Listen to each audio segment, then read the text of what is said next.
Last time we worked on this Roadmaster, I was dealing with a myriad of issues: the heater core, all the coolant hoses, the OptiSpark distributor, the water pump seal, and everything. And that job went really well. There's still no leaks. The OptiSpark looks nice and clean in there. And one thing I noticed is that there was a lot of oil coming out of the low pressure safety off the accumulator here, which is most likely the reason why this thing keeps losing refrigerant. Should be a little O-ring in here and a Schrader valve, and I'm going to take this thing off and see if I can replace the O-ring and take care of this, and then we'll go ahead and evacuate and recharge this thing before the really hot weather gets here and the car be unenjoyable to drive. I got a O-ring kit for it right here. This is all the O-rings you would ever need for the entire car. I just figured it'd be easier to buy that and then match them up. And I think that this O-ring is going to do the job nicely. So, first thing I want to do, just out of curiosity, is just to see how low this system is. See how much refrigerant has leaked out. The system does work, just doesn't work very well, so I know it's low on charge. This is a R134A system, and it takes about 1 pound 12 ounces. And because it's the engine speed can vary, the airflow through the condenser can vary. You definitely want to charge these things by weight, and I don't really know exactly how much charge is lost, but I am kind of curious to see what the standing pressure is. This is because you have these larger lines, this is your suction side coming right out of the evaporator coil. And then over here, this is your high side or liquid line. And then you have basically two connections that you want to take off. And right now we're just going to measure the standing pressure in the system before we do any work. The R134A systems have these quick connect fittings on here that I've actually adapted to work with my universal refrigerant gauge manifold. So these will go to the SAE fittings. And before you put these on, you want to make sure that these valves are turned full counterclockwise so that the plunger is fully seated. And that way, when you put these things on, you're not going to get a spurt of refrigerant coming out. And I kind of like it to hold the clamp up like that while I put it on, just to make it a little bit easier. And now we're on. We haven't gotten into the system yet. As soon as I turn this clockwise, it'll depress the Schrader in there and allow refrigerant to flow. Likewise on the low side or suction side.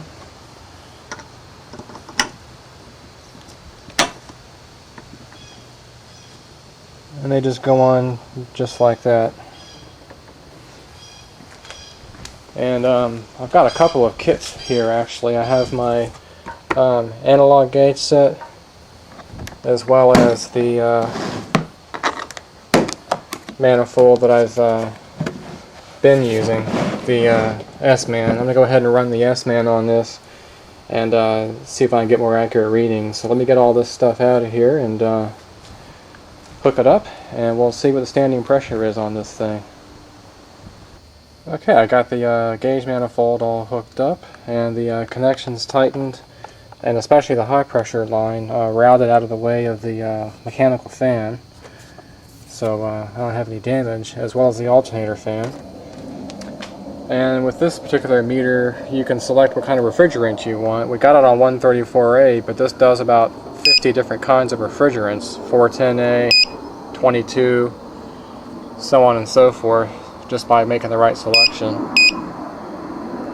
And I have these hoses fairly loose right now, because I need to go ahead and purge them when I close the valves here. So right now, of course, we have no pressure, and we'll go ahead and close the valves.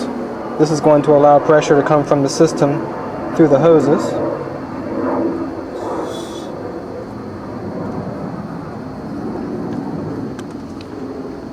So there's our low side so far. And now we'll do the high side.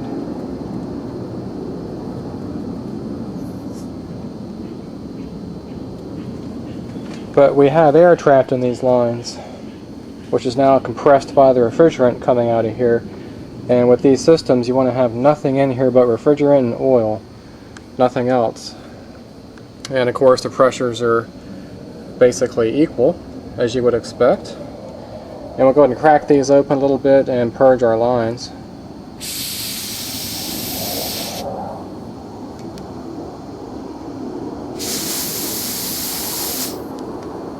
So now we've made sure that we've got nothing in here but refrigerant.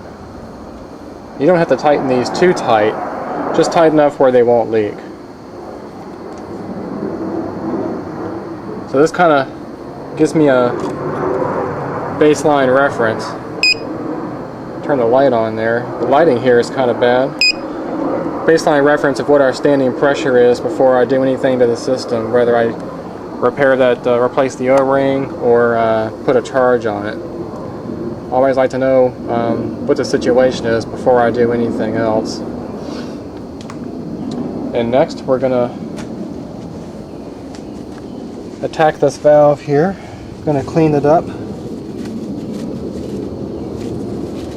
Get all this oil off of here. Anytime you see oil like this around any of these fittings, especially the valves, that means you've got a leak. Even if you don't have a refrigerant leak detector, you definitely have a leak. If the molecules of the oil are big enough to come out, or if the leak is big enough for the oil to come out of here, it's certainly big enough to let refrigerant out.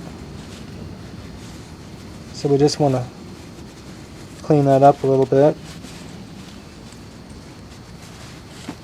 This is a low pressure safety switch that most cars have, and basically what this does is if the suction side pressure is too low beyond a certain value, the switch will go open circuit and disengage the compressor to save the compressor, because the compressor, part of the way the system operates is it circulates the lubricant all throughout the system, and you don't want to burn the compressor up and let it seize. So it's really a protective measure, as well as a measure to keep the evaporator from freezing as well too. It kind of does a couple of things. To get this off, you just simply squeeze the sides like that and pull it off. And hopefully the leak is not getting into the switch where I've got to replace the switch. I guess we'll find out just replacing one thing at a time.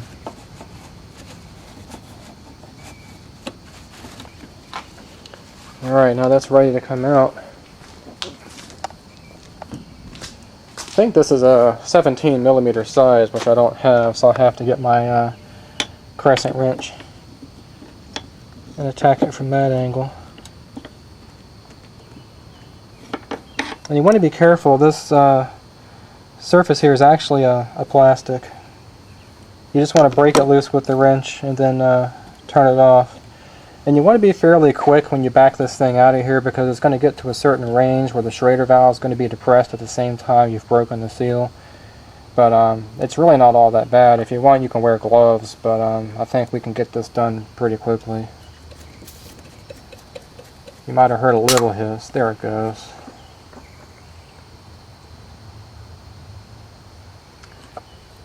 And that's the O-ring that we're talking about right there. Looks kind of flattened.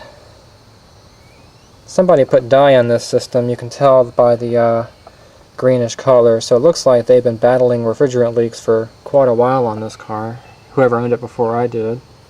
There's what the switch looks like, original GM. Nothing wrong with the switch really. We'll just set him aside and just kind of inspecting. I'll get my, well, maybe I don't need my dental picks.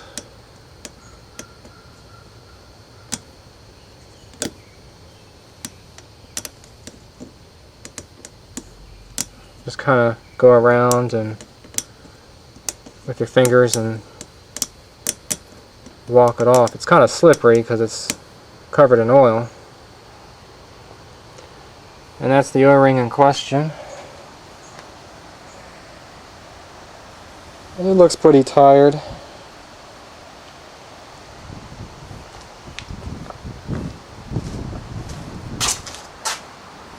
But I think that the new O-ring, I think that's going to match up perfectly with that old one.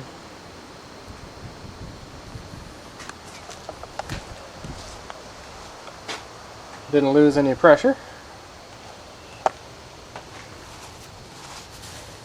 Go ahead and clean this up a little bit.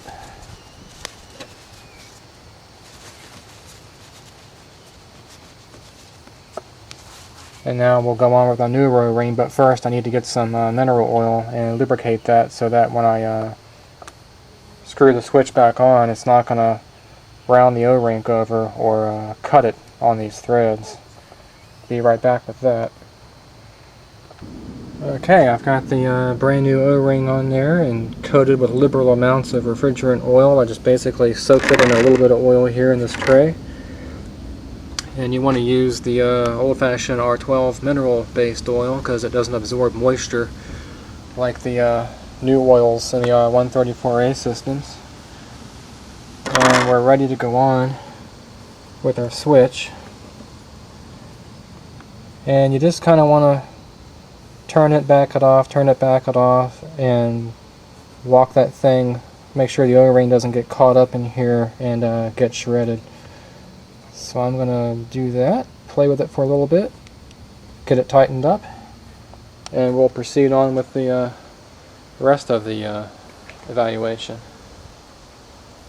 Okay, the switch went in easy enough, and the O-ring didn't get bound up on the threads or get rolled over. And hopefully that'll solve my leak problem, or at least slow it down. I think this area is always going to be prone to leaking because of the design. That being plastic, you just can't get a lot of torque on that without splitting it. And also the heat of the engine compartment working against you as well too. So not the best design in the world, but hopefully what I can do is slow that leak down as much as I can with new O-rings. I want to see this switch in action. I got an ohm meter hooked up across it, and the switch is currently closed because we have pretty good standing pressure on the system right now. And I'm going to go ahead and pull a vacuum on the system. I'm going to evacuate and recharge this entire system because I want to know how much refrigerant I've lost since I had the car compared to what the capacity of the system is. So I've got a little recovery operation set up here. I'm going to use my yellow process hose and recover the system into this recovery tank. And I'm going to measure how much refrigerant actually comes out by zeroing out the scale. The scale is really sensitive. There we go. And what the G5 Twin is, it's basically an air conditioner without the evaporator. It's got a couple of condenser coils in here that's going to take the refrigerant out as a liquid or a gas. It usually starts out as a liquid, and then as it starts to pull more out, it'll change over into a gas. It'll condense it into here and send it into the recovery tank. And I'm not going to use what's in here because I've already done one car already that has non-condensables in here, some nitrogen, some oxygen, those kinds of things. But if you wanted to, you certainly could if you had a clean cylinder to start with. We'll go ahead and start on the liquid side. We'll open up our valves. And of course nothing's flowing yet because we haven't opened up the process valve. I like this the manifold, or basically any 4-port manifold, because you can do the recovery operation all in one step. I've got a 3/8 inch connection here for the vacuum pump that I can use later to pull a vacuum on the system, but right now we're just concerned with recovering the charge. I'm going to slowly open this up, which will allow the charge to come through this hose. And you heard this machine react. Got about 100 pounds now. If I were to use this refrigerant again, I would go ahead and purge these lines, just like I did up there. Now I've got refrigerant going all throughout the entire system here.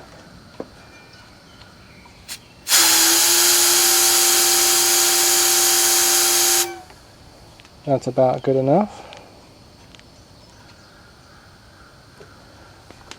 Now we're not putting any non-condensables anywhere into our recovery tank. Go ahead and open this up.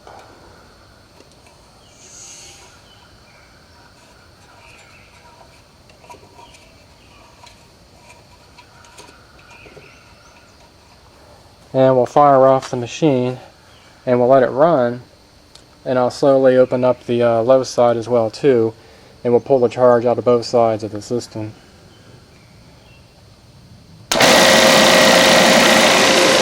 I want to see what pressure this switch actually opens up. We're going down slowly, so it's working like it should.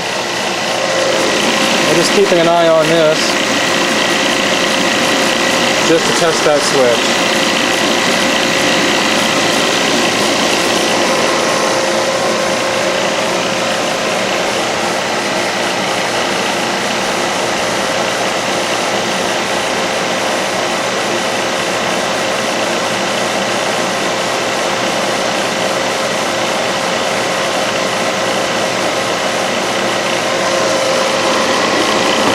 Let me go ahead and open up the low side.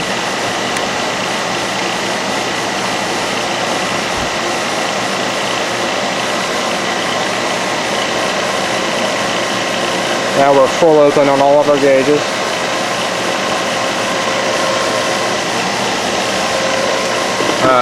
Battery saver.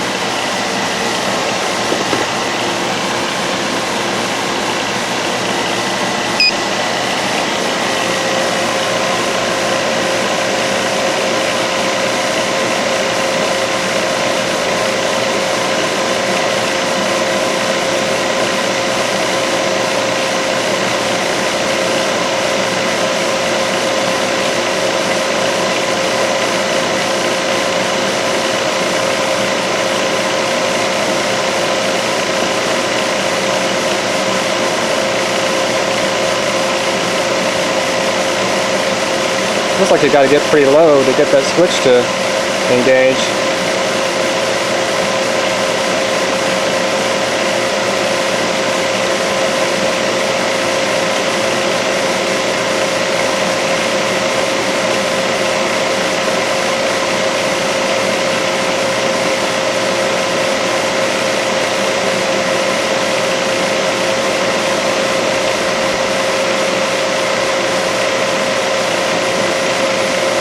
And it just cut out around 15 pounds. Looks like that's what the value is. So now the compressor will not operate. We know our switch is working fine. We can compare that to the specifications if we wanted to. We're up to 1 pound, 1 ounce.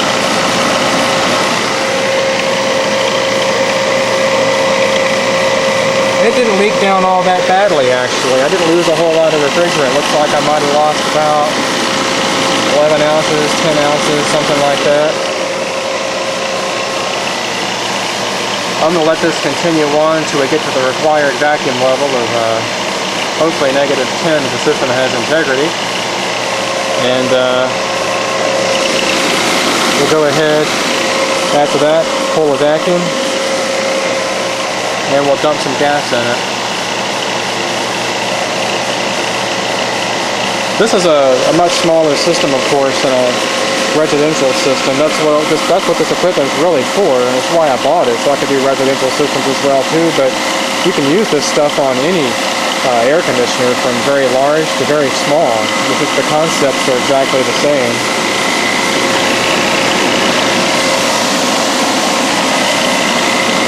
Get a reading of a 75 ambient, 88. You can see how this machine works by condensing the refrigerant at a higher temperature.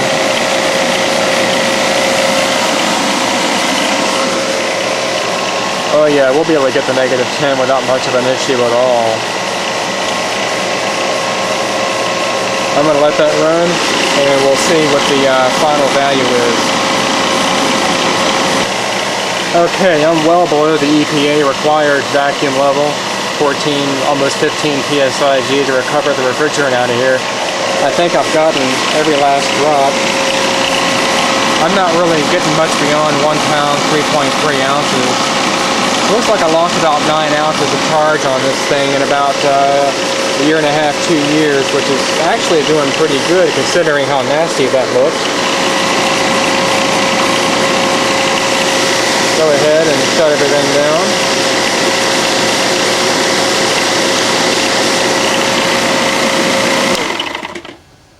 And then we'll go ahead and disconnect everything and we'll set up for our evacuation and recharge operation. Okay, we're in the evacuation phase. This manifold set has a built-in micron gauge, and you know, a lot of people just evacuate for a certain period of time, but in reality it's actually better to get down to a known value like 500 microns, 200 microns. We're about a little over 1,000 now, so this system was a little bit wet. I don't know how far down I can go. These fittings aren't really the best for pulling a vacuum versus these kinds of fittings here. So I very well may be sucking in moisture through here and getting a false reading. But I'm going to kind of play with these valves alternately on both sides and see how I can get that number, how low I can get that number. It's kind of dancing around a little bit. I might not be able to get it any lower than that, but I am drawing a vacuum now. So if that can't be brought down any lower than that, I'm going to assume that it's this issue right here with these particular fittings. And we'll go ahead and charge the system with the right amount of refrigerant. I'm just going to let this run for a few minutes and see what that does. Okay, this has been running for about 2 hours now. Nice long evacuation, and I think the best I'm going to be able to do is about 860, 862 microns, which is still far better than what you would get at the factory or most automotive shops, because they really only go by time and what the gauges actually say as far as pressure. Once you get to like around -29 pounds, you really can't tell how good of a job you've done. Microns are actually the best way to measure that. So it's nice to know what the actual value is. So I think at this point we're ready to go ahead and stop the evacuation process, and we'll go ahead and charge it up. So we'll close all our valves.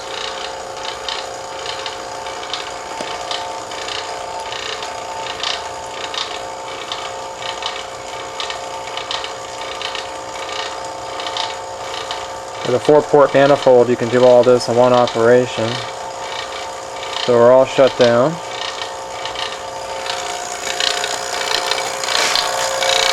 And I kind of like letting it break vacuum a little bit at a time and then turn the pump off. Let it equalize.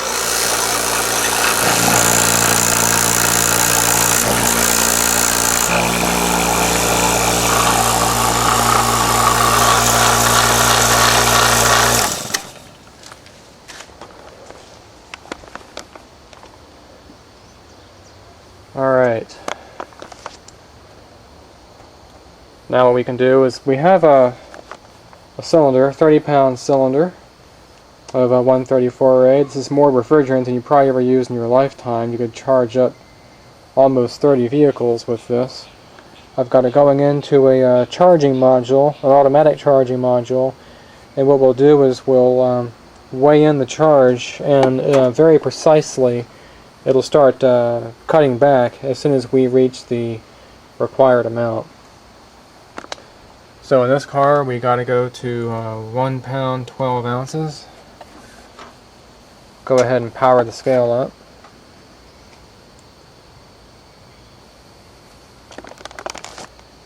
We'll zero it out.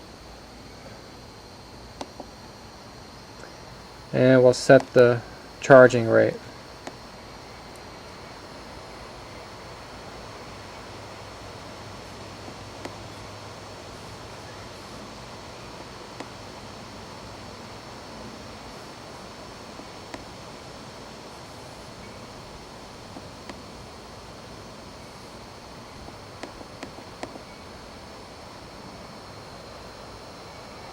There we go, 1 pound 12 ounces exactly. Go ahead and hit charge, which will activate the solenoid and let refrigerant flow all the way up to this point right here. So far we're closed.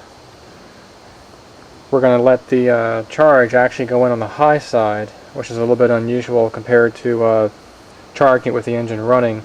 But we'll go in as a liquid on the high side, and we'll basically be filling in this condenser coil right here with refrigerant, and as it goes in there, it'll boil off and distribute throughout the system as a gas. And I'll go ahead and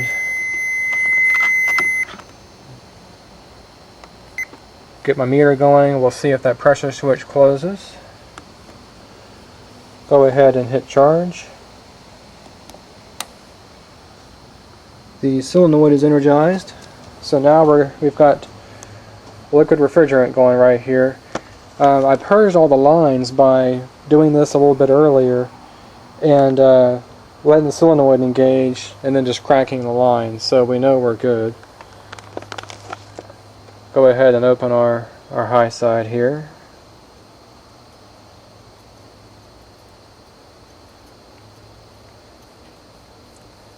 Leave the low side closed. It looks like we're holding vacuum pretty well, so I'm happy with that. We'll go ahead and start dumping our charge in a little bit at a time. We're going in as a liquid, and we don't want to rush anything. The system is under a vacuum, so between the high pressure of the cylinder and the vacuum of the system, it's going to pull everything in here at a pretty rapid rate.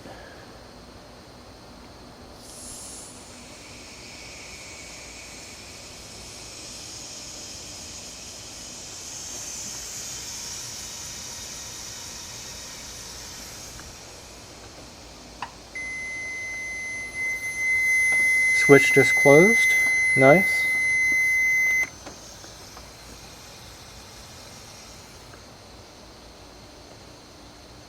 I'm going to go ahead and fully open the valve.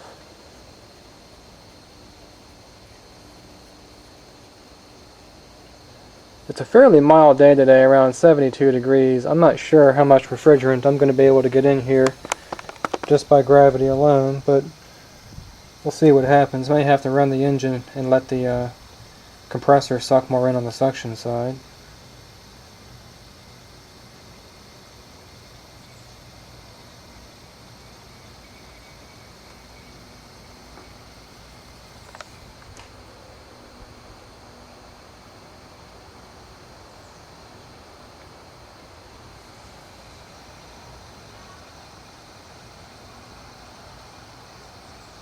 This process just takes time, but we're almost there. 6 more ounces, 5 more ounces.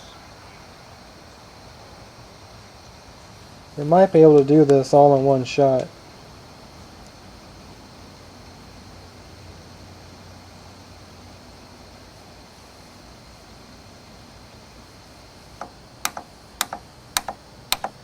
And now what it's doing is it's slowly metering more refrigerant toward the end in very small increments.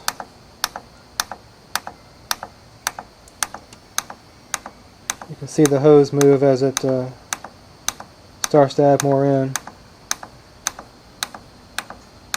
The reason I like doing this, I don't really use this on the larger systems like the residential systems because they're charged by a superheater subcool.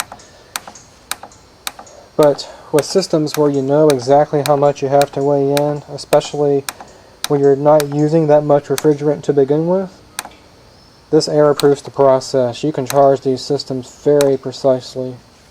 All done by a computer. Now the rate is even slower. It's going to get to 1 pound 12 ounces exactly and quit.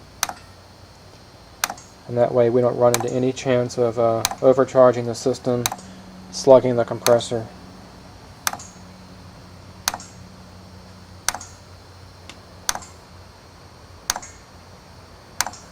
All done automatically.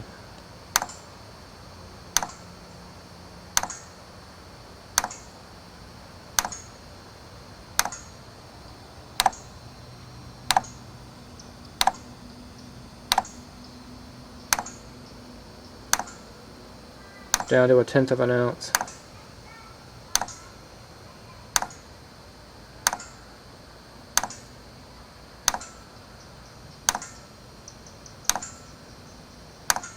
And that's basically it.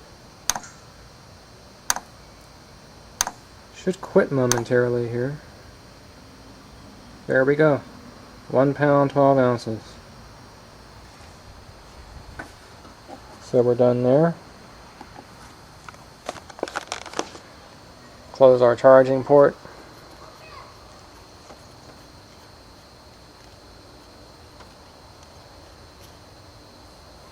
And we'll close that high side. You don't want to take any chances of the high pressure getting back into that refrigerant cylinder. So while you're thinking about it, go ahead and close all the valves. At this point, we're ready to run the engine and start checking pressures after the system stabilizes. Standing pressure looks good, holding fairly steady. We know our switch is closed, but the system won't operate unless I reconnect the connector.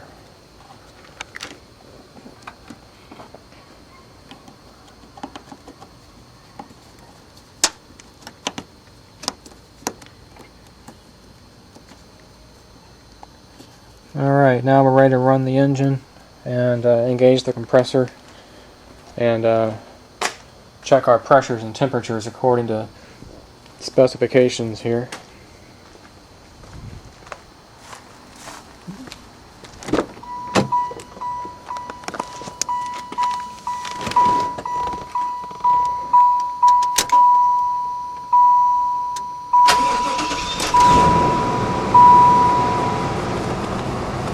This car is actually pretty cold. The engine hasn't been run since yesterday, but that shouldn't make any difference in what we're trying to do.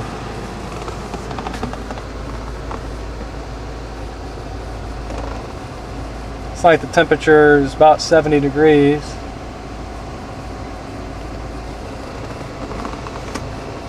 Or close to 80. We'll go ahead and engage the system.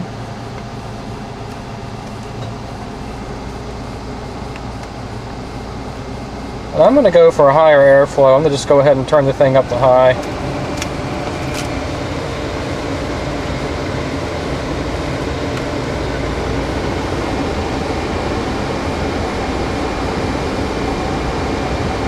Temperature is coming down immediately.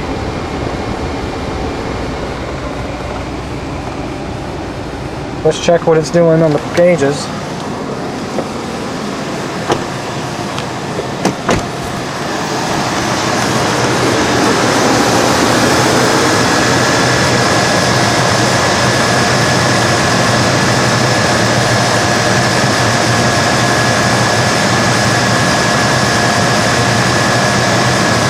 I'm going to let the system stabilize and run for a while, but so far these pressures look good. 23 and 140.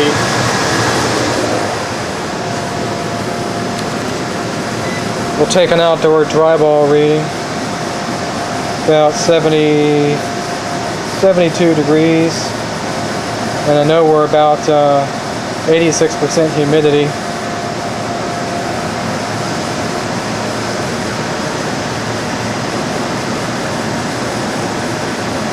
So maximum pressure on the low side would be about 30 pounds.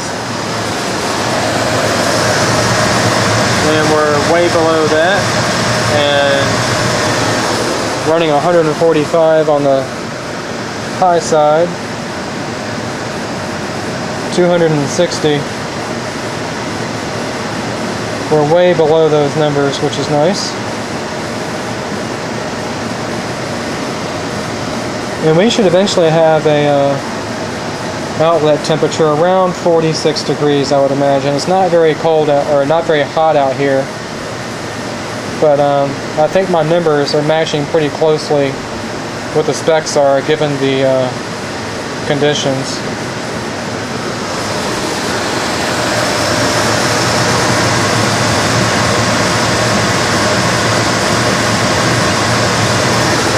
One thing to note is they want you to run the engine at around 2,000 RPM, and I'm not doing that. I'm basically sitting at idle, so my pressures may be just a little low. But because the heat load is not really very great out here, I think I'll be okay just running it at idle.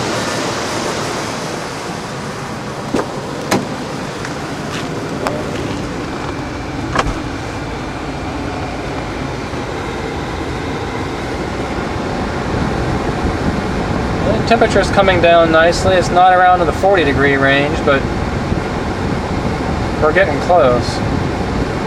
It's nice and cool in here.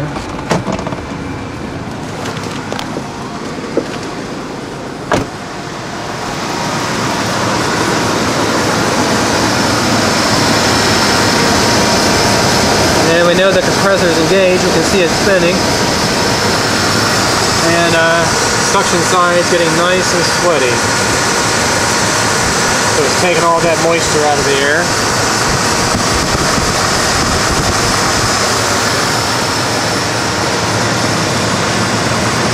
Looks like we're going to stabilize at around 26 pounds and 157 pounds on the high side.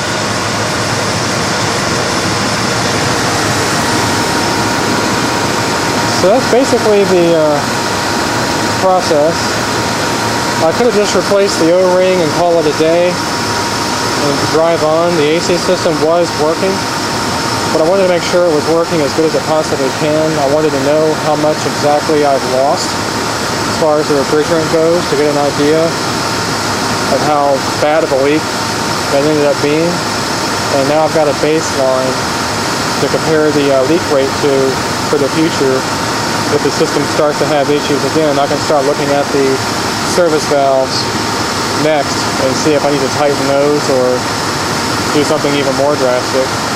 I also was able to verify the operation of a clutch cycling switch or low pressure safety switch, verify that's working properly, and also do a better evacuation on the system. This system was pretty wet. It's a lot more wet than the residential systems I'm used to seeing. A lot of the residential systems, I like to go down to around 250 microns, but I don't think I was going to be able to get anywhere near that with these kinds of fittings I'm using. I think it's just letting a little bit of moisture get past these. But I think I have an evacuation that's a lot better than what you get at a shop. If nothing else, just based on the time spent with the system under vacuum. And the reason we want to vacuum is we're not trying to suck the moisture out of the system so much as we are trying to boil the moisture out. Just like with the cooling system where you have a pressure cap, the higher the pressure, the higher the boiling temperature of the water. We're doing the exact opposite with the AC system. We're putting it under a vacuum and lowering the boiling point of the moisture versus raising it. The idea being the moisture will be liberated from the surfaces of the dryer, the lines, the evaporator, and the condenser coil. And we'll get a very, very dry system where you have nothing but refrigerant and oil, what they call non-condensables. You don't want any of that in there. This system, just based on the evacuation and the accurate charge, should run better than it ever has run before. So that completes all the work on this car: the heater core, all the coolant hoses, the OptiSpark, the water pump seal, and getting the air conditioning in some kind of shape before the really hot weather gets here. I like to do that before the low temperatures like this, so you don't have to have supplementary fans blowing air through the condenser and all that kind of stuff. I just want to be able to take care of this stuff before it gets really hot and humid. I can enjoy the air conditioning. So hopefully this video helps you guys out. This little device came in really handy to accurately measure the charge. I know I'm not going to slug the compressor. And this thing is good to go for another summer of driving and nice cool air.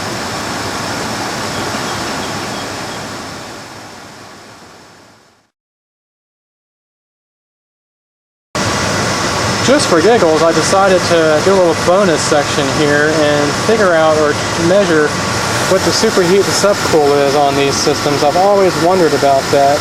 It's not, you can't charge by these values like you can on a residential system, but you can certainly see what they are, especially after the system's been properly charged and everything, just get an idea. And we're running really high subcool, 55, and then 12 degrees, 13 degrees of superheat. And this system is running extremely efficiently, to the point where we're actually getting ice forming on the connections there and on the accumulator, running very well. Because the engine can increase in speed, vary speed, I wanted to see what effect that would have on the pressure as we raise the engine speed, if I can do it.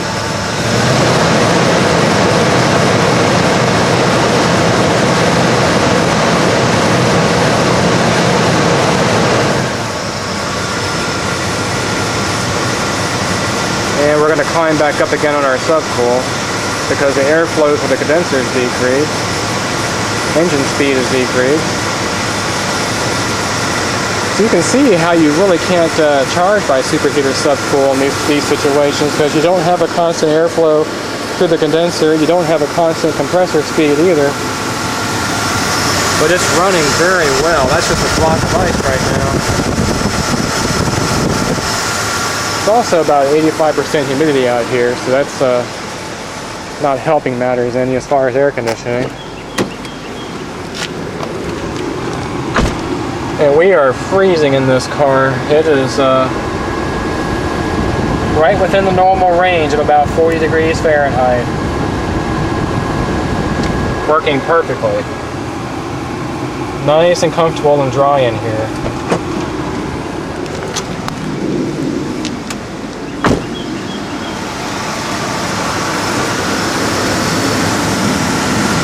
And our pressures are stabilized. I'm not going to really get much above maybe 19 pounds and 155 on the high side. And the compressor is not shut off either. Usually it'll start the cycle. So it's under pretty good load right now. So anyway, I just wanted to play around with this a little bit and take some superheat and subcool measurements just to see how this thing operates under a known good charge, and share that with you guys just out of curiosity.